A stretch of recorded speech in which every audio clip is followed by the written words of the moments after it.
Hello again, guys. My name is Michael, and let's continue on with this playthrough of Dark Souls 2. Oh, lordy, lordy. We're still in the Lost Bastille. This next area I don't think contains anything of any particular use. I'm really straining to think of something, but I can't. This is called the Servants' Quarters by the bonfire, and it does kind of look like a living area, but doesn't quite match the atmosphere of Dark Souls 2. I don't think I mentioned this, but just the textures on the walls of this game are so crummy compared to Dark Souls 1. I mean, just looking at the wall in Demon Souls of the Tower of Latria, and looking at a wall here, they clearly spent so little time working on them that it really is a shame. It's a crying shame. And there's another mummy guy out here. There's a human effigy behind him, so it might be worth coming here. I guess, kinda, sorta. You probably should just buy the human effigy. There's no reason to come out here. Those guys can actually use pyromancy, rarely. That's probably the move he was winding up there. That would have been, maybe made it a little bit dangerous. We can actually come out over to this place where we found... You don't have to come out here. You can actually get that weapon, by the way, that they drop, but it's extremely rare. I don't know if I've even ever gotten it. You can come out and stand on this section here, which is kind of neat. And you can actually run and jump across there, which is kind of nice. But those dogs are down there, and I don't know. I don't know about them dogs. That don't sound like it's going to be too much fun. This is the same area that we were at the very beginning of the game from the Exile holding cells, where we got the first twin blade. I'm going to put on the cat ring before I do this, though. And the area that we jumped to is just a little bit farther along from where we would go up there. See? We'd go across there. Anyway, let's see if we can make this jump. It's been quite a while since I've done this, but you can make it. And large soul of the nameless soldier. I don't think I mentioned this when I first came across here, but you see this? Remember the well in Majula? Don't hit that one with anything, because this will happen. Yeah, it's just a trap, and it sends up a bunch of kamikaze hollows. But they don't have anybody to blow up, so too bad for them. I did not mention this, and that is a crying shame. In the Shaded Ruins episode, the Old Sun Ring, it does what it says, explodes at damage threshold. At a certain point of damage that you've taken on this ring, it will combust, and an enemy will be theoretically damaged by it. It's kind of a funny idea, a little bit similar to the Ring of Thorns, but doesn't actually end up working out. I was disappointed with this ring because I thought it was going to be related to the Sunbro Covenant when I got it, and it was not. The blue Tearstone ring and the corresponding red Tearstone ring, which you can get in the Shaded Ruins, but I did not show because it's a useless ring, theoretically will greatly increase your defense when your HP is very low, at like 30% lower. 30% or lower, I think. However, this and the red Tearstone ring are both broken in both Dark Souls 1 and 2 compared to where they were in Demon Souls, where you can actually play an entire playthrough in something called Hyper Mode, where you're essentially one-shottable. However, your power was greatly increased because of constantly playing at very low health. And it was just a way for people to challenge themselves and have some fun. I also got, where are you, this ring. It's so plain I usually miss it. This is vital for sorcerer characters, so you probably would want to go through there if you're a sorcerer. Although you probably can find the +1 version of this one. I don't quite remember where, but if you go through there, you can get the Southern Ritual Band, which will allow you to attune more spells, which is vitally important for sorcery characters. I think I'm going to put on the Ring of Blades, though, right now. And we're just dropping into a room. Pretty much all the enemies here in the remainder section are kamikaze hollows. That's pretty much it. There's one here. If you come the other way, he's kind of hidden. And these are just the stairs that we could have come up around the other way. Really no difference going either way.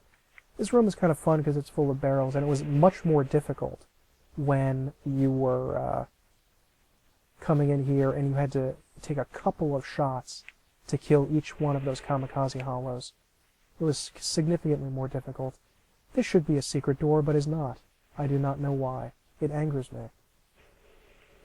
Doesn't this look like it should be a secret door? You could blow up, but you can't.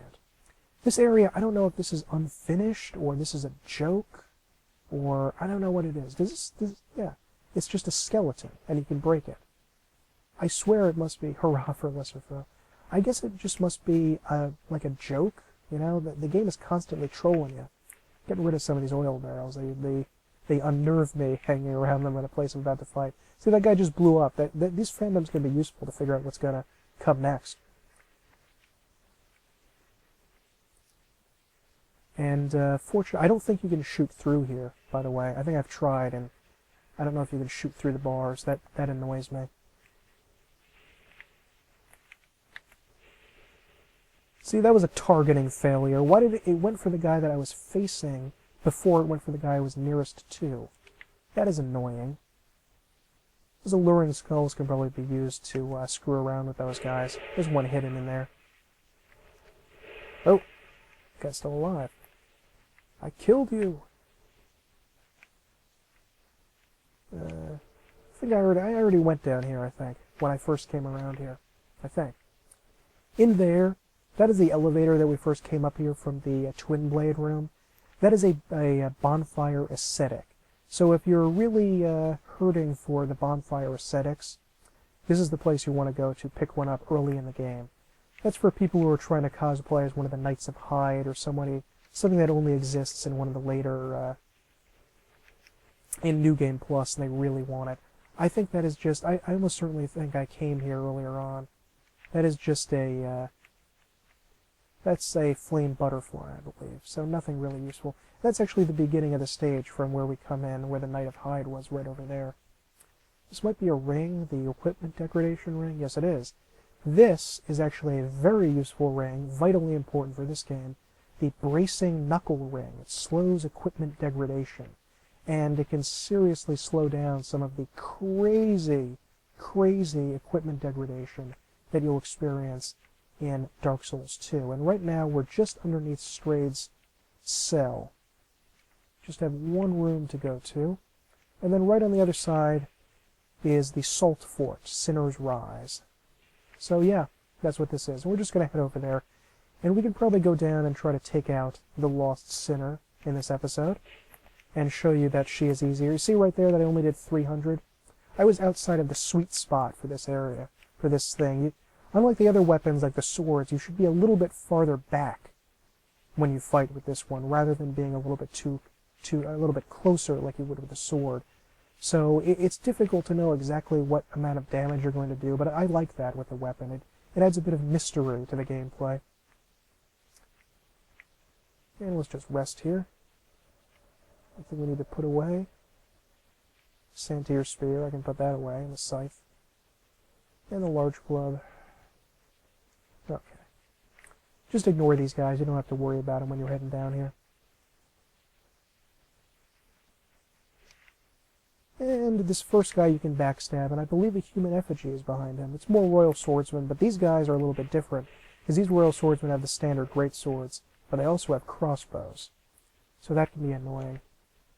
And it's pretty much hard to get through this room without getting hurt, even if you're doing a lot of damage to these enemies, because there's 3 of them. Oh, somebody is co-oping up here. That's nice. And here we have an elevator that we're about to go down. I shouldn't need to mention to you invasion people out there that there's a hell of a lot of fun to be had with this elevator that I've seen online. People coming down here. I'm actually going to be putting on the good old-fashioned covetous gold serpent ring. I think what's down, there's an item down here we're going to have to hop off this thing to get. I don't think it's important. I think it's just like some throwing knives or something. And knives that cause bleed damage, so nothing. Hope I don't cause it to go back up. Good.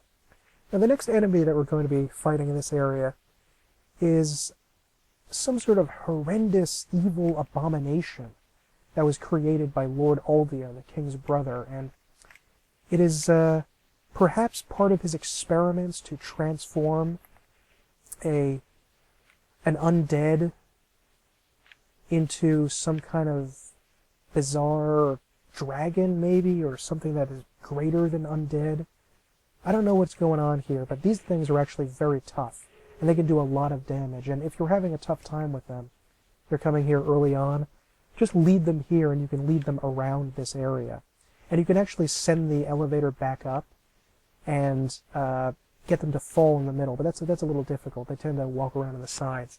I tend to cheese these guys with arrows like this, and that's what you should do if you're worried about them. The reason I put in the Covetous Gold Serpent Ring is because they drop a very interesting item called the Malformed Skull. And this item has incredibly low durability, it's true. However, even though it has that, it is a really, really cool weapon because it does an incredibly large amount of damage without relying on scaling. There's a hidden wall over here. And I believe we have the Northern Ritual Band to accompany the Southern Ritual Band. Yes, we do. These poor guys, they left them out here to chain to the wall outside in the water. It's really kind of a grim end. Let me take a look at this Northern Ritual. I know I'm skipping around topics, I'm sorry. Increases the number of spell uses. That means the number of casts you get with a spell. But your HP goes down. Your max HP. So, if you want to be a wizard, that's something very useful. Although not as useful as the Southern Ritual Band. More Sublime Bone Dust. And this Malformed Skull weapon, what it is it looks like some sort of a skull of an animal. Almost like a... I'm not exactly sure what it is. It almost looks like an ox or cattle skull that you see in an old western or something. But what it does is, actually has very reasonable stat requirements, two-handed, 35 strength for one-handing. So that's fairly low for two-handing it. And it does a hell of a lot of damage. And you can make it raw and just make it an incredible, incredible weapon. I did not get it as a drop, tragically. Now this next series of areas is filled with kamikaze hollows. And that seriously sucks, but because we killed the gargoyles, we don't have to go through as much agony as we usually would. If you're here in New Game Plus, by the way, there's a Red Phantom Kamikaze Hollow that spawns next to that one right here. And here we are. You are going to be dead soon. Oh my god. Alrighty. That, my Mastodon Halberd betrayed me there. That kind of stinks. There's nothing over, by the way, on that side where that hollow is. You don't even need to kill him. He doesn't do anything. And in here is maybe a fire seed, possibly. Let's take a look. Yes, it is a fire seed. Now, if we did not kill the gargoyles and get the Bastille Key, we would have to go down there. And there are 2 doors on either side for a total of 4 doors in all, each of them with kamikaze hollows inside. And you need to go to that lever, open it up, and to get that door open. Fortunately, though, we do not have to do that, so we can skip fighting those obnoxious kamikaze hollows. There might be a Pharos Lockstone down there, but that's literally it. There's nothing more interesting than that there. Using the Bastille Key also allows us to do something else that's very interesting. That fog back there, by the way, across this bridge, is the door to the Lost Sinner. Let's see what we can do with this Lost Sinner's fight room. The Lost Sinner's fight room is very, very dark. And when you go in there, it is very hard to see her and to target her, most especially. So your target range is very, very low. And we can mitigate that by fighting those gargoyles and getting that key by coming back here. And we can now light this place, which we see splashes with oil. And this will actually light up the boss room and make it considerably easier to play. This boss fight is actually fairly straightforward. It's not that bad. It's a large armored figure. Not armored, a large figure with sort of rags on with a big sword. And yeah. But in New Game Plus, this fight becomes brutally difficult. We also got a small Smooth and Silky Stone here. Oh, Smooth and Silky Stone. And now that I've lit both of these things here, we can go fight the boss with relative ease. But we can also summon Lucatil of Mira to come with us. And this is the most obnoxious, rage-inducing part of Lucatil's entire fucking quest line, because you have to lead her across this bridge. and she is a dumbass AI who doesn't know what the fuck she's doing, and falls into this water more times than I can count. And I've seriously raged when that has happened. It is so fucking anger-inducing. And, you know, the weirdly enough, the NPC phantoms, they sometimes cannot tell that you are not the enemy, and will look at you like you're the bad guy and try to come and attack you on more than a few occasions. It's really annoying. But anyway, more about the Lost Sinner. The Lost Sinner is somehow related to the Chaos Witches in Dark Souls 1. She is a sinner because she tried to restart the first flame, just like the witches did in Dark Souls 1. That's what they were trying to do. The witches were pyromancers who started to restart the first flame that created life in the beginning, and it went out of control and created evil demonic life. And this was apparently some sort of sinner or descendant or possessed soul of those witches or something. Lucatiel? There you go. Don't lead Lucatiel into that pit with those guys in there. It's bad things happen. She also does not know how to use ladders because she's not a bright woman. She's not a bright woman. Don't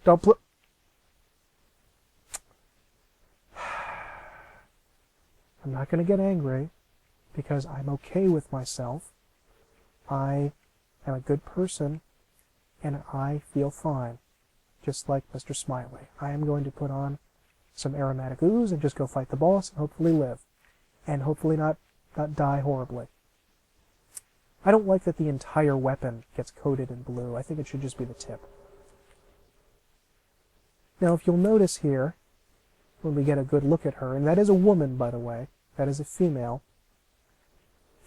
that horrid little bug there was the Bed of Chaos in the first game. What exactly it's doing, if it's possessing her, I don't know exactly what it's doing, but it's controlling her in some way. She is actually a very fast enemy. This reminded me a lot of the Artorias boss fight in Dark Souls 1 DLC because of how swift this enemy is. She really doesn't give you a lot of breathing room to move around. And that jump attack also reminded me a bit of the old Artorias.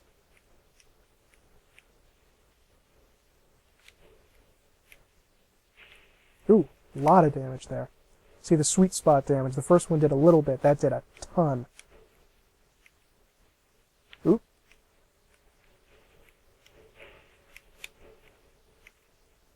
Ooh, good. Quite a bit of damage there. I love her her armor, by the way. I think it looks really cool.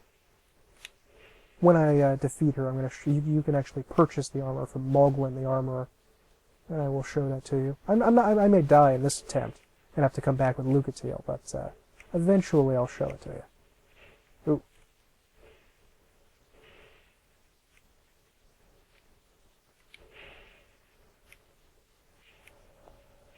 And I won. So, again, Dat Mastodon Halberd is really helping me out here. It's really almost making me, it almost feels like cheating. But anyway, that is the Harbinger of Doom right there in New Game Plus, because they completely changed this area during that section. And we get another Fragrant Branch of Yore and some kind of an item. I don't know what it is. I do not remember. I think we get an item here. There's another Primal Bonfire past this, obviously. And an Elizabeth Mushroom. Totally useless item. And let's light this up. I think that's pretty much the Lost Bastille, top and bottom. I can't say I found absolutely everything, of course, but for the most part, that's what it was. And I do want to show you the Lost Sinner's armor, because it does look pretty darn cool. And it is very useful for running that barbarian character kind of build that I am so very fond of. Oh, come on. That didn't heal me? Going at that bonfire? Come on now. That's kind of silly. Do you want to heal me? Alright, forget it. Let's see here. And we got the Smelter Demon armor. Not going to buy that. And the Lost Sinner's armor. I'm going to buy this. It looks really cool. The penal handcuffs here raises power of pyromancy. It's very useful if you want pyromancies. This kind of looks neat, this weird straitjacket thing. And this raises your equipment load, the penal mask, but not by a significant amount, if I remember right. And now, we can get a few upgrades. And then maybe we will be able to burn some of that sublime bone dust. Probably need a little bit more of this. Very nice. Love it. 1 of 3 agility. And some more strength. Why not? We are a strength character after all. I do love the way I look, though. I really like this. I think I look pretty damn cool. And the shield is kind of growing on me, because I really love how the Celtic shields sort of look. I'm going to quickly show you what that's... This is what the penal skirt looks like, and it actually, like I said, it reminds me, it makes you look like a barbarian or a caveman to me, who's dressed in rags. I really enjoy that.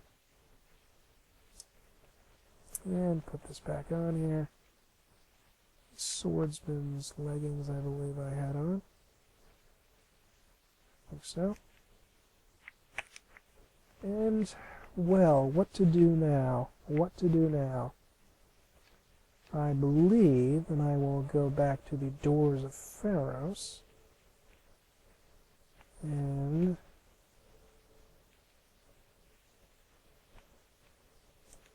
continue on into the beginning of Brightstone Cove, Seldora. That is the last place that we have to go.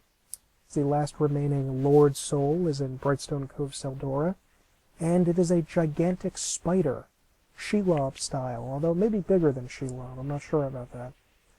Going to just pass by this dwarven graveyard that I was responsible for. Killed so many of these poor guys. I kind of feel bad about it. And of course Gavlan, our good friend. This next area is also supposed to be a mining area, Brightstone Cove, Seldora. And that makes some sort of sense, I guess. You know, it's like the 3rd mining area we've gone to already. I think they wouldn't have anything left. They've been mining so much stuff. You can also find Ornifex in Brightstone Cove, Seldora, and start getting some of those boss soul items you might want. I got the Titanite lizard here, the crystal lizard here, but it took me like 8 tries to get him down. He was really tough. I think I'm going to have to, just in case. Just in case I want to get... Ooh, I did get an item. What did I get? Large... Oh, the gloves. Okay, well, that's not that useful. If you were having trouble with the Smelter Demon, bring one of the Gurm Great Shields. That can be very useful.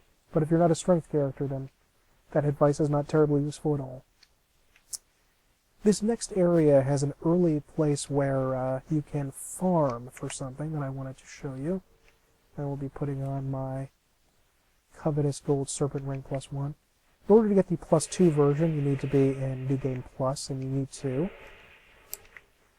defeat those gargoyles again. So, you know, it's questionable whether it's useful or not. And just run past this first tent to this tent here, and we have a bonfire.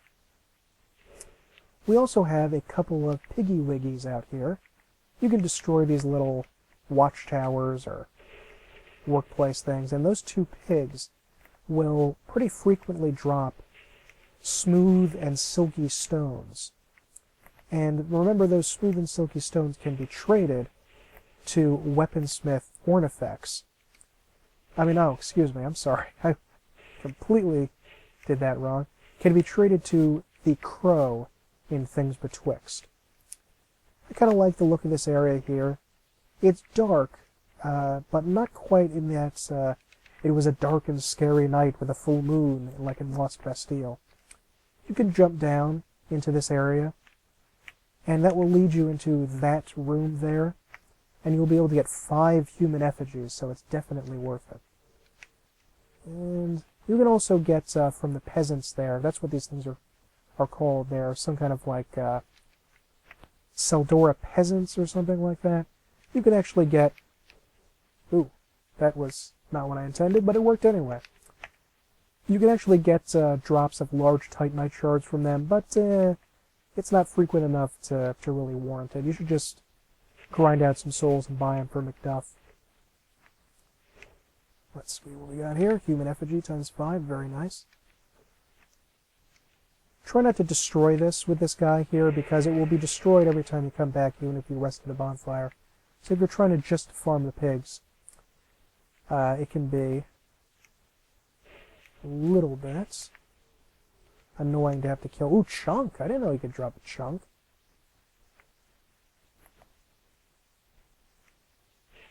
Oh, you poor, poor peasant. I am so sorry. Sorry, not sorry. And where's my large shard? This is a big honey hole for upgrade items, just like the Iron Keep was. I apologize for that little cut there. And we're finally in this area going to be able to see Benhart again. Yay! And there he is. There's his summon sign. But we should really clear the way to the boss first before bringing Benhart on. I should also mention that this next boss is not really a boss, and is really in a war with the Covetous Demon about for the title of worst boss of... Oh, they dropped Swings of the Stones too. Of worst boss in Dark Souls 2. There's another little area up here that has been criticized, and I would agree with this criticism here. We see these dudes up here, and I don't know what they're doing, or why they're doing it, or what's going on, but this is such an obvious little trap here, that if you run over here, this guy is going to roll this boulder down on you. And mysteriously, he is killed in the process. I guess this is supposed to be some kind of a joke, or something like that, but it's not an especially good joke. If you go up here and kill this guy, I think you might be able to lure those guys over here and get them to be hit by the boulder as well, just like this guy. But, that was a little odd. They may not look very tough, but their weapons are actually enchanted with dark magic, and they can do a little bit of damage to you. There's a gank down here of these guys, and we can take care of them pretty easily with this longbow of ours. Or we can just run down there and try to kill them, but I think there's 4 guys down there. That's quite a few. There's a large Titanite shard just past this point. Some of them have scythes, I think, or hoes, I guess. I don't know exactly what it is. I guess it might be a scythe. It looks sort of like a hoe, though. And some of them have torches, and some of them have pickaxes. And you can see down there, this really does look like a mining area. That's actually the area we're trying to head to, down to where the boss door is. And no, you cannot jump down there, even with the cat ring. It can't be done. I've tried it because I'm an idiot. You know, so sue me. What is that weapon? Oh, we got some of the peasant gear. Good. Still thinking about doing that peasant run, where I would wear, you know, the peasant armor, Porcian shield, only use the scythe, craftsman's hammer. There we go. And another gank, of course, because, you know, because why not, right? Because, you know, because designing levels takes time, and, you know, I want to get home for the game, and so fuck it. This really should be able to one-shot them if I get them at the sweet spot, but I keep screwing that up. There we go. And I'm just going to open this door, and then we're going to go get Benhart and take out one of the most losery bosses of Dark Souls 2. I mean, this guy is really pathetic. He's kind of sad, to be honest. He's a sad boss. He isn't really officially a boss. You don't get a soul from him. It's just a weird sorcerer-looking guy and his bizarre undead congregation. And you do get a Titanite slab for defeating him, though, so that's kind of useful. And once again, we have to lead Benhart, a character that we're trying to summon, across a long stretch of cliff line that he can easily fall off of. I think he does have a better survival rate than Lucatiel, but still, you know, I mean, why even do this? They should just have the summon sign near the door. This is not a challenge, this is not interesting, this is not worthwhile, it's just a troll move. It's all it is. It's what a troll would do to annoy people. And, yeah, I mean, he can fall there. I've seen him fall. That's why I especially don't want to bring him down here where we could get into a fight. Where, God knows.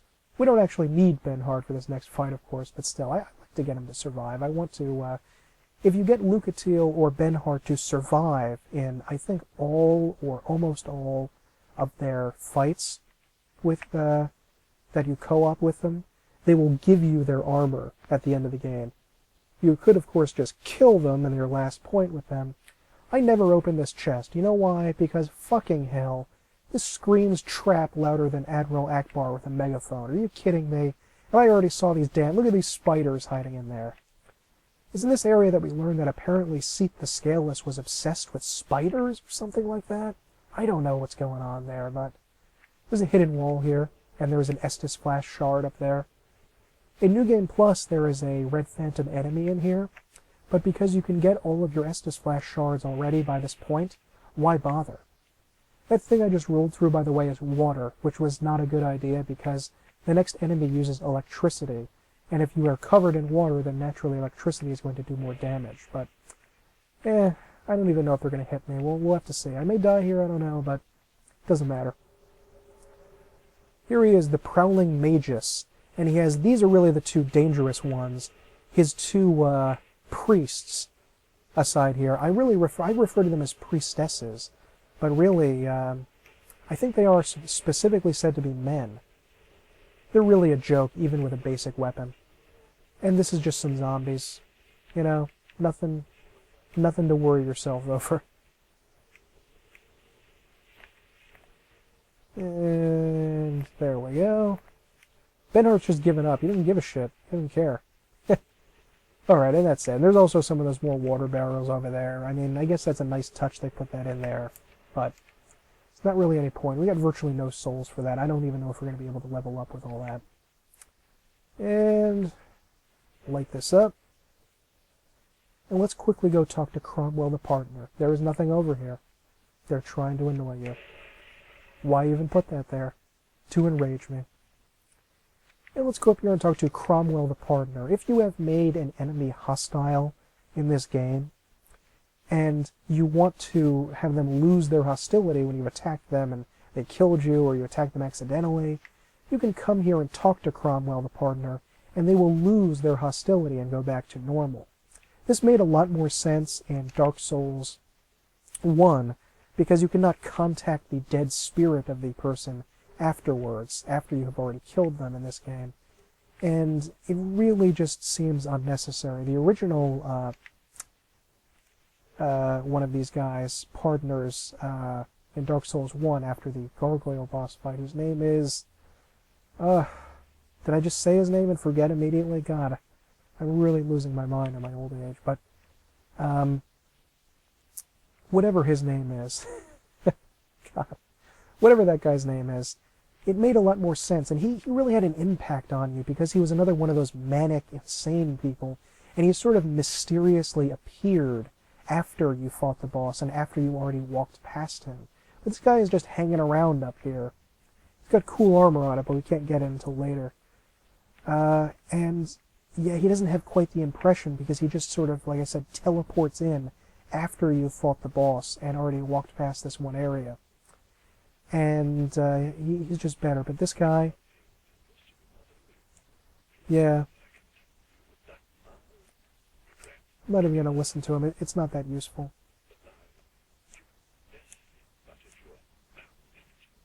Yeah. Okay, you can also buy the priest set of the guys that were in that room, so you can look like those priests. If you wanted to cosplay as like a bishop, like the bishop from Monty Python, you could do that. He also sells a bunch of miracles and a hex. Heavenly Thunder is a pretty cool weapon. It makes the thunder sort of roar down in random waves around you from the sky, and it's got pretty low stat requirement at 17 faith. He's got some cool stuff here. Emit Force, Great Heal.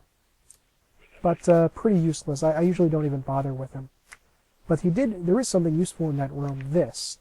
The Cleric's Small Shield. This shield may not look like much, but it actually resists 75% of damage, which is not bad. 90 lightning, other good resistances. And it's actually pretty cool, and it's also gold, so that matches my my Mastodon halberd here, and it can actually parry spells, and he had a nice little light that shows up there when you try to parry anything. It looks pretty cool. I like it a lot. I think that I'm going to end the episode here. We're just after 35 minutes.